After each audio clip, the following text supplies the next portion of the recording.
afternoon. Afternoon.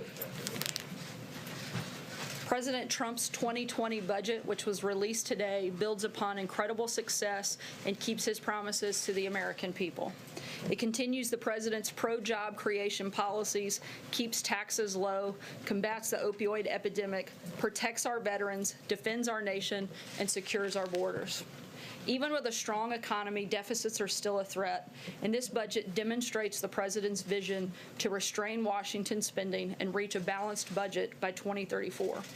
This is a clear roadmap for a more fiscally responsible future if Congress chooses to follow it. To talk about the president's budget proposal and take questions on the topic, I'd like to bring up Acting Director of OMB, Russel, and after that, I'll be back up to take questions of the day.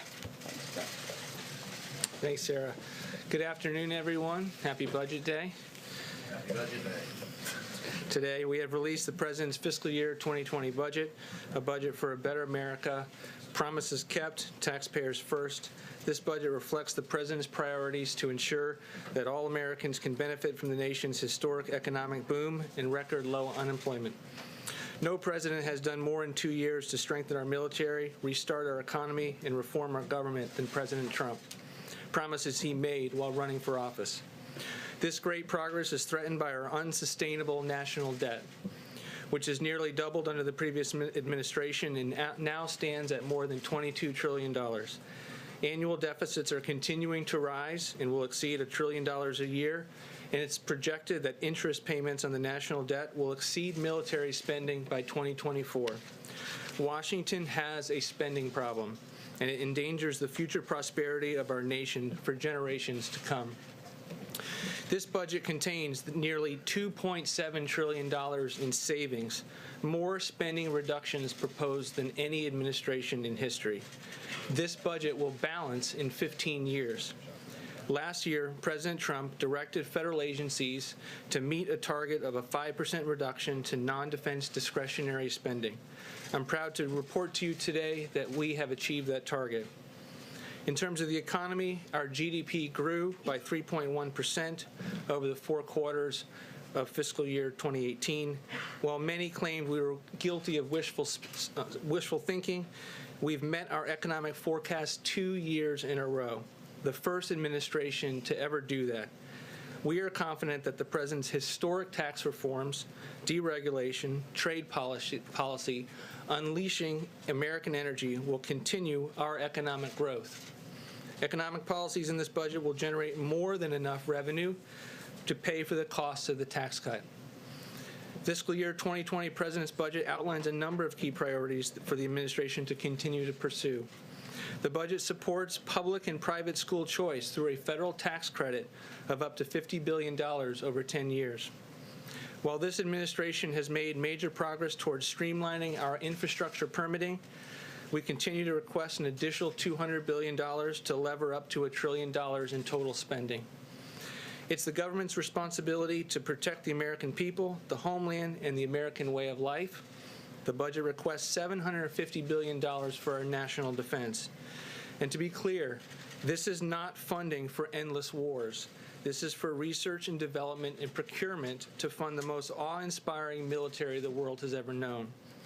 In addition, federal resources and frontline defenders are overwhelmed at the southern border, and the fiscal year 2020 budget provides sizable funding of an $8.6 billion for full completion of the wall and other border security resources.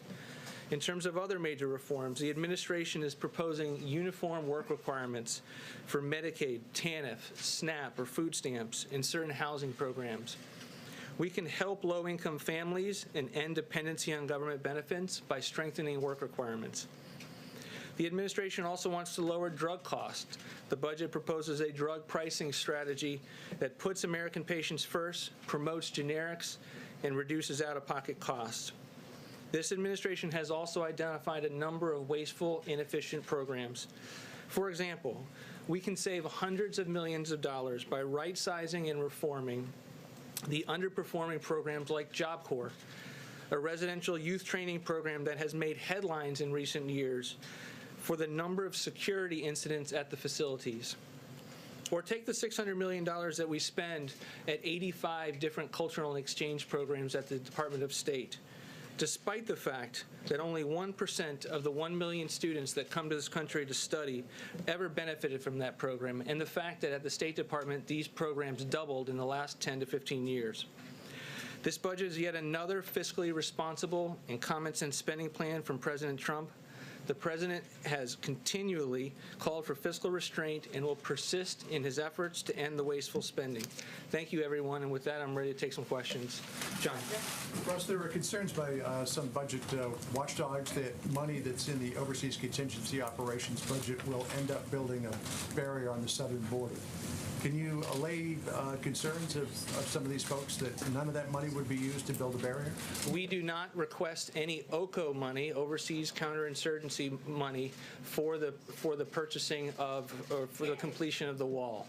We do have emergency spending that we devote to it, and we continue to continue the military rebuild by asking for what's necessary to complete the wall. That does include military construction funding. So what we do is we both backfill in fiscal year 19 any funding that is used in military construction, and we in fiscal year 2020 we ask for Congress to appropriate these dollars. One other question about defense, if I could, Russell. It also calls the budget also calls for purchase of 8 F-15s, and there are concerns that you're going to lower the number of F-35s that are bought. What's the reason for buying the F-15s? We go along the lines of what the Defense Department has requested with their 5-year defense program. It's an allocation of different planes, including the F-35 and the F-18, the Super Hornets.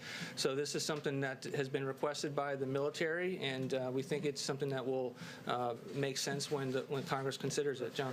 Yeah, just two questions. One, you mentioned what the President promised during the campaign. During the campaign, he also promised that he would eliminate the national debt within 8 years. And as you know, the debt at the end of his first year was at $20 trillion. Last year it went to $21 trillion. Last month, $22 trillion. So what happened to that promise? I mean, the President has added historically large numbers to the national debt instead of keeping a promise to actually pay it off. Look, again, the last administration nearly doubled the national debt, and when this president ran for office, he made a commitment to the American people that he would attempt to tackle the debt within 8 years. This president did that the very first year that he came to office by sending forth a budget that balanced within 10 years and had more spending reductions than any in history. But he's added $2 trillion, more than $2 trillion to the national debt. He also came into office and had an economic recovery that was needed to put people back to work, get the economy going, and to rebuild the military, and had historic levels of military at $700 and $716 billion in national defense dollars. At the same time, Congress has been ignoring the president's spending reductions for the last 2 years. It's only now in our third budget that they're willing to have a conversation about the national debt. We've been trying to have it since we got to office. The president is putting forward these reductions. He's putting forward a 5% cut to non-defense discretionary spending. He's putting forward reforms to mandatory programs that are on autopilot while keeping his commitment to American seniors by not making changes to Medicare and Social Security. Yes. Two quick questions. One, to go back to drill down a little bit on what John Carl asked. If the deficit is such a problem, why not at least cut the rate of increase to the defense and to the defense budget? And secondly, he has said promises kept, but we're cutting Medicare. How does that keep his promise to the American people? He's not cutting Medicare in this budget. What we are doing is putting forward reforms that lower drug prices, that because Medicare pays a very large share of drug prices in this country, has the impact of finding savings. We're also finding waste, fraud, and abuse, but Medicare spending will go up every single year by healthy margins, and there are no structural changes for Medicare beneficiaries. But as for the defense budget, why not at least cut the rate of increase if the deficit is such concern, it's in the trillions, why not cut at least the increase? Because he's the commander-in-chief, and he thinks it's important to secure the country. It's one of his most basic constitutional responsibilities. The military put forward a 5-year defense plan. It was done over a series of years about the needs, which gets back to John's question. We are going along with that 5-year defense plan. In addition, we're putting additional dollars towards the military construction funds that we have tapped. Fred. Yeah, thanks, Russ. Yeah, a couple. One, could you address two major drivers in long-term spending, which would be baseline budgeting and entitlement spending in general? And secondly, this seems maybe a little bit more ambitious in terms of savings than previous budgets you've proposed. And I wonder why that would be, since you're now dealing with a Democratic House, whereas in the past you might have been able to get more of this through. It's very in line with previous budgets. We balance in 15 years. Our first budget balanced in 10. One of the reasons that we were unable to balance quicker is because it gets harder each and every year that Congress doesn't go along with our spending reductions. You mentioned mandatory spending. It is a driver. We have more reforms than any president's budget in history. But look, what has happened for far too long is that Congress has blamed mandatory spending and then increased discretionary spending, which they have a vote on every single year by large degrees. They continue to let a paradigm exist in this country that says for every dollar in defense spending, we're going to increase non-defense spending by $1. We think we need to break that paradigm. We don't think that that paradigm allows us to be able to get our fiscal house in order. Thanks, Russ. Realistically, the administration is not going to get $8.6 billion for wall funding through this budget. Are there other executive actions that you have been looking at in order to pursue, but despite the national emergency being declared and the Treasury asset forfeiture and the drug enforcement dollars, that you could use in order to continue to fill the additional funding that you say is necessary for the wall? Right now, we are focused on spending the money that Congress gave us in the last appropriations bill and the money that we have identified as part of declaring a national emergency and spending that well. And this $8.6 billion is geared towards what we would need in addition to complete that wall. Russ, I mean, I know this administration has talked about the importance of infrastructure, and you propose a $200 billion infrastructure this year. But last year there were cuts to other programs that would have caused a net decrease to infrastructure spending. So would there be a net increase in infrastructure spending under this budget? What most people refer to when they look and make that assertion is they're looking at the fact that the trust fund doesn't have enough revenues coming into it. This budget looks at the baseline and assumes that that's to be the case, but we are totally ready and willing to talk with Congress about how to ensure that there's additional dollars in the federal trust fund and to put forward additional $200 billion in new investment to make sure that it's not just a surface transportation bill, that when we need money for broadband or other infrastructure, that is also something that we can pursue. Thanks. So it sounds like you're saying that the administration needed to take on deficit spending the first couple of years because the economy needed the kick. But we also hear from the administration that this is an economy that is roaring right now. So with that being the premise, how do you square having deficits in 2019, 2020, 21, and 2022, 4 years going forward of $1 trillion+ deficits? How is that fiscal conservatism? I wouldn't say that we needed deficits to get the economy starting. I would say that we put forward spending reductions that were aimed at a balanced budget, and we have each and every year. We do have large deficits. That's why we're here transparently saying that we have a problem as a country. It takes a long time to get out of that mess. We came into office and faced $10.5 trillion right off the bat.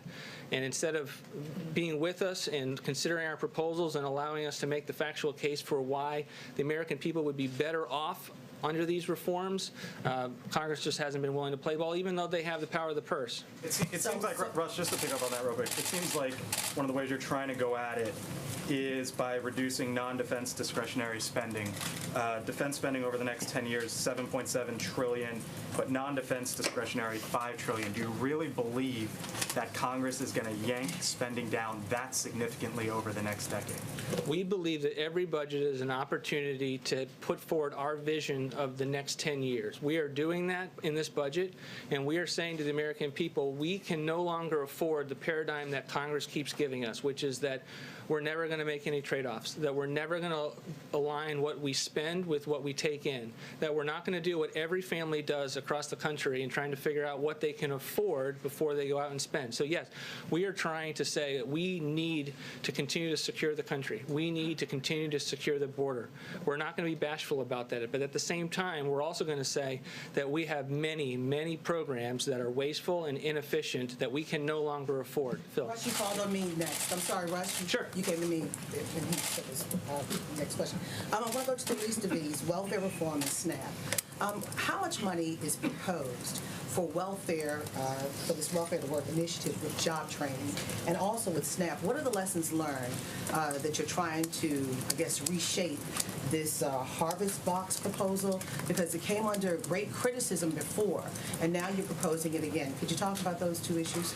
It did receive criticism, but we thought those criticisms were unmerited, and we're not going to walk away from the proposal as it pertains to the harvest box. Look, we think there's nothing wrong with putting forward a reform that says, in addition to your normal food stamp spending that benefits that you would get at the retail, that you would get a harvest box that allows you to get a more balanced meal and to save money to the taxpayers at the same time.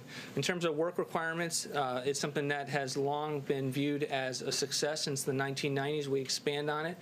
It is something that we have long viewed as important to be able to take the same principles of reducing dependency that we saw in TANF and then apply them to housing and to food stamps and to Medicaid. But there's some people, I'm sorry, but there's some people that slip through the cracks, and they may need job training. Are there funds proposed for job training if you're going to do this Welfare to Work initiative? Absolutely. The Department of Labor receives an adequate amount of funding in an era where we have $1 trillion deficits. There will be many, many workforce development programs that are funded as part of this budget. A lot of the discussion has been in terms of the federal debt, but can you address the federal unfunded liabilities? Where does that number stand right now, and what does this budget do to address, that much larger number? Look, we have a lot of debts as a country. We're trying to take it on head on. We're trying to say that $22 trillion is not acceptable, that we can't go forward with $1 trillion every single year, and that the way to start doing that is to pursue the types of reforms where we think that the American people will have an opportunity to see how their lives would be better off under our proposals. We do that in federal retirement benefits. We do that in student loans. We do that in welfare reforms. We think that in each one of these scenarios, we're going to be able to encourage the kind of conversation that allows us to get our house in order. Thank you. Thank you, Russ. Lastly, quick comment. We extend our prayers to the loved ones and friends and family of those killed in the tragic crash of Ethiopian Airlines Flight ET-302. At least 8 U.S. citizens were among the victims. We are working with the government of Ethiopia and Ethiopian Airlines to offer all possible assistance. With that, I will take your questions. John. Sarah, the president said that Democrats hate Jewish people, according to a recent report. We've also seen him tweet in the last couple of days that Democrats are the, quote, anti-Jewish party. Does the president really believe Democrats hate Jews? Look, the president's been an unwavering and committed ally to Israel and the Jewish people. And frankly, the remarks that have been made by a number of Democrats and failed to be called out by Democrat leadership is frankly abhorrent, and it's sad, and it's something that should be called by name. It shouldn't be put in a watered-down resolution. It should be done the way the Republicans did it when Steve King made terrible comments. We called it out by name. We stripped him of his committee memberships, and we'd like to see Democrats follow suit. But first of all, you mentioned Steve King. The president, correct me if I'm wrong, has not condemned Steve King. What he said, praising white supremacy. Has the president publicly come out and said anything to I speak on criticize or behalf of the condemn? president on a number of topics, and I've talked about that a number of times, and I'd refer you back to those comments where I used words like abhorrent and unacceptable. John? We're getting some word that the president plans to nominate Patrick Shanahan later this week to be the Secretary of Defense, elevating him from the acting position. Can you tell us whether or not that is going to happen? I'm not going to make any personnel announcements at this time. I can tell you that the president has a great deal of respect for acting Defense Secretary Shanahan. He likes him, and when the president's ready to make an announcement on that front, he certainly will. There are a lot of actings in the administration these days. Any possibility of removing acting from Mick Mulvaney's title? Certainly a lot of possibility there. Some of the reason that we have actings is because we're waiting on the confirmation process, at least for a couple of those folks, and we hope that moves forward quickly. Sarah, I wanted to follow up on what the latest with China is. Has the president made an offer for a Mar-a-Lago date? And there's also some reports that the Chinese feel the president's an unreliable negotiating partner after walking out on the North Korea Can we talks. start with the first one? In terms of whether or not we have a date set, not yet. We're continuing in negotiations with China. When we have an announcement for the two leaders to sit down, we'll certainly let you know. And what would you say to the concerns by the Chinese that the president's an unreliable negotiating partner after the talks with North Korea broke down and he walked I would say that it's absurd. The president's going to make a deal if it's a good deal. He's going to make a deal if it's in the best interest of America. And if he doesn't feel like it's a good deal, it's not worth just signing a piece of paper. And the president didn't feel like what was on the table was enough. The president's 100% committed to denuclearization of the peninsula, and he's going to make sure that whatever we do furthers that process. We'll see what happens with North Korea the same way we're going to see what happens in the negotiations with China. They're ongoing, and the president's going to make sure whatever deal we get is in our best interest, that it's fair and reciprocal trade, that it protects our intellectual property, and that it actually has safeguards to make sure that the Chinese follow through with whatever commitments that they make. Blake? Sarah, picking up on that, does the president have any plans to speak with President Xi over the phone? I'm not aware of any scheduled calls, but if we have any, we'll certainly keep you posted. Is that the most likely step here, that they speak on the phone beforehand, or is it possible that these two still meet at the end of the month or the beginning? We're going to keep everything on the table. Again, negotiations are ongoing. The president's team, as well as the Chinese delegation, continue conversations, and when they feel like it's time for the two leaders to sit down, we'll make that happen. Francesca? Thanks, Sarah. I have a news of the day question, but I didn't get asked my budget question before, so can I try You missed on a that big one? moment. I The did. guy with Well, all the maybe I'll still details. have it. All right. So in the budget, the way that I see it, and there's a lot of pages to go through, it keeps referring to Western Hemisphere with regards to foreign aid spending, but nothing specifically about Central America. The president has said that he wants to cut money to Central America. In fact, he could cut it all. Is that in the budget? Is that I don't have any specific update on that front. I don't think there's a different All policy. right, on the news today, the big vote's coming up this week in the Senate on the resolution with regards to the national emergency. What is the president doing to stop a rebellion among Republican senators? We know that a rising number has been reported as many as 10 or 15 could vote against that. What's the president doing about that? He's doing his job. He's doing what Congress should be doing. He took an oath of office, and he has a constitutional duty to protect the people of this country. We have a humanitarian and national security crisis at our border, and the president's doing his job in addressing it. He gave Congress a number of opportunities to actually address it, and they failed to do so. So the president is taking his constitutional authority that Congress granted him. Let's not forget, the only reason he has the authority to call a national emergency is because Congress gave him the right to do so. They failed to do their job. The president's fulfilling his duty, and he's going to make sure he does what is necessary to protect the people of this country, secure our borders. I meant more along the lines of calls or meetings that he might be taking with senators who he believes could be voting for that resolution. Certainly, we talk to a number of members every single day, certainly at the presidential and the staff level, and we're going to continue to engage with them in this process. Sarah, what is the administration specifically doing to look into Secretary Acosta's role in the secret plea deal for Jeffrey Epstein? Does the president have any misgivings about the role that this top official played in this deal? That's currently under review. Because of that, I can't get into a lot of specifics, but we're certainly looking at it. Any timeline for that review, sir? I'm not aware of a specific timeline. So I have a question for you, but I also have a follow-up to a colleague because I didn't hear you actually answer the question. So yes or no, does the president truly believe that Democrats hate Jews?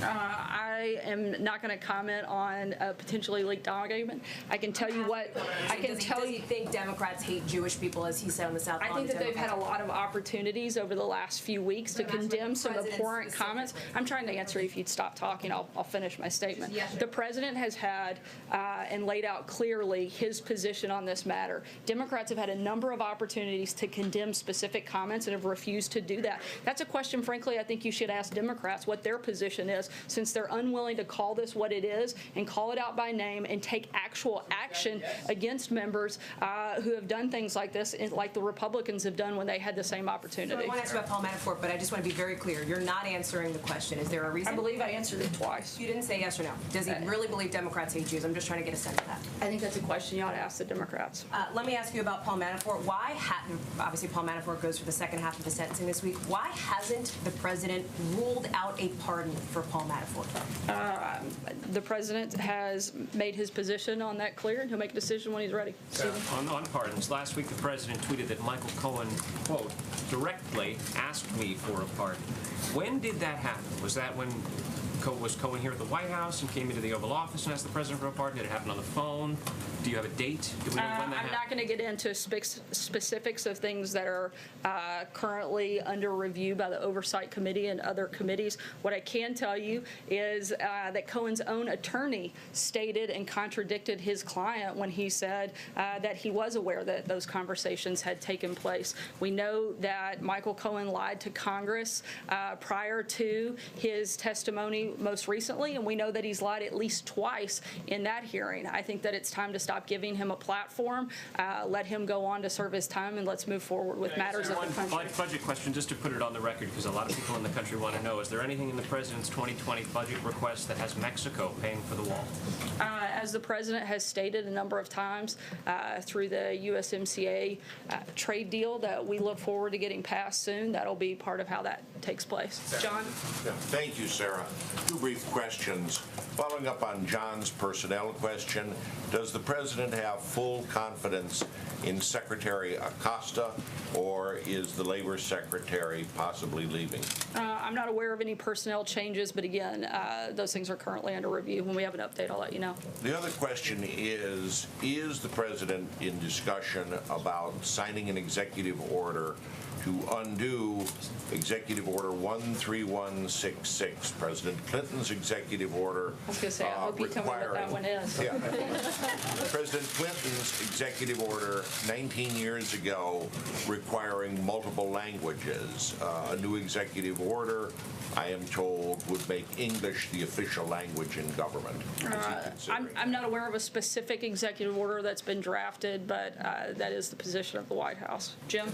Yes. Did the president ask Gary Cohn to intervene or block AT&T's merger with Time Warner? I'm not aware of any conversations around that matter. And just to get back to John and Hallie's question about the president's comments about Democrats and Jewish people, isn't that kind of rhetoric just sort of beneath everybody? And do you think that the president has thought at all going into this 2020 campaign that the rhetoric just needs to be lowered, whether it's talking about Democrats, the media, immigrants, or should we just plan on hearing the president use the same kind of language that we heard in 2016 and all through the first couple of years of this administration? Look, I think that the real shame in all of this is that Democrats are perfectly capable of coming together and agreeing on the fact that they're comfortable ripping babies straight from a mother's womb or killing a baby after birth, but they have a hard time condemning the type of comments from Congresswoman Omar. I think that is a great shame. The president has been clear on what his position is, certainly what his support is for the people and the community of Israel. And beyond that, I don't have anything further for you, Jim. That just sort of drags down the rhetoric in the debate when you're saying something that's just patently untrue. I mean, obviously stating their policy positions is not patently untrue. Democrats don't hate Jewish people. It's just silly. It's not true. I think they should call out their members by name, and we've made that clear. I don't have anything further. April? President, you know, Sorry, Jim. his April rhetoric after Charlottesville saying that there are very fine people on both sides in Charlottesville, essentially suggesting that there are very fine people in the Nazis. That's not at all what the president was stating. Not at any point. The president has been incredibly clear and consistently and repeatedly condemned hatred, bigotry, racism in all of its forms, whether it's in America or anywhere else, and to say otherwise is simply untrue. April. That's kind of along what I was asking, two questions, but that's kind of along what I was asking. since the president did say that in Charlottesville, some very fine people on both sides, has he, in your opinion, or has he, for us, because I don't remember it, condemned the neo-Nazis in Charlottesville for their actions against the Jewish Americans there? The president has condemned neo-Nazis and called them by name, which is what we are asking Democrats to do when they see this same type of hatred. Deborah. Also, can we Deborah, go ahead. Can we expect to have briefings more often now, since there have been a little bit of changing atmosphere here? I haven't noticed a change in the atmosphere. I know that the president's the most accessible president in modern history. I know that he takes questions from you guys nearly every single day, and on days he doesn't, sometimes I do it from here. We answer hundreds of questions from reporters all over the world every day. We're going to continue to do that. Sometimes we'll do it from this room. Sometimes we'll do it in other venues and other platforms. And let me, in the new spending blueprint, the OMB, why did the OMB include money for the Yucca Mountain? I'm sorry, can you say it a little louder? Yes, I can. Why did the OMB include money for the Yucca Mountain nuclear waste repository? And what are the chances, it's in your spending blueprint, and what are the chances that Congress will actually enact that? I think that the chances that Congress will do its job based on historical precedent over the last couple of months are probably unlikely, but that doesn't mean we're not hopeful that they will work with us, look for ways that we can reduce spending and protect our military, do things like that, which you see in the president's budget. We'd love for them to work with us on that. Can you tell us a little bit about what the thinking was to put that in? I'm not aware of any specific policy changes on that front or anything on there. I'll let you know if we have something. One last question, Paula. Sir, why did the president write a check to Michael Cohen for $35,000 in August of 2017 while he was here in the White House? What was that money for? I'm not aware of those specific He testified about this. He specifically accused the president of engaging in a conspiracy to conceal campaign finance violations. He presented the check. The president's been clear that there wasn't a campaign violation. Beyond that, I can't get in. He didn't know about these hush money. Beyond that, I can't. His story has changed. Again, I would refer you back to the president's comments. That's not something I'm a part of, and I would refer you to the president's outside counsel beyond his comments. He did during his time at the White House. Does the White House deny that the president is individual one? I'm sorry? Individual one in the Southern District of New York. Again, I'm not going to comment on that on an ongoing case. That's not something I would be a part of here at the White House, and I would refer you to outside counsel. What I can tell you is the president has stated his position and made it clear. Thanks so much, guys. Why did the president deny saying something that was caught on tape, on camera? Sarah, why did he later deny it?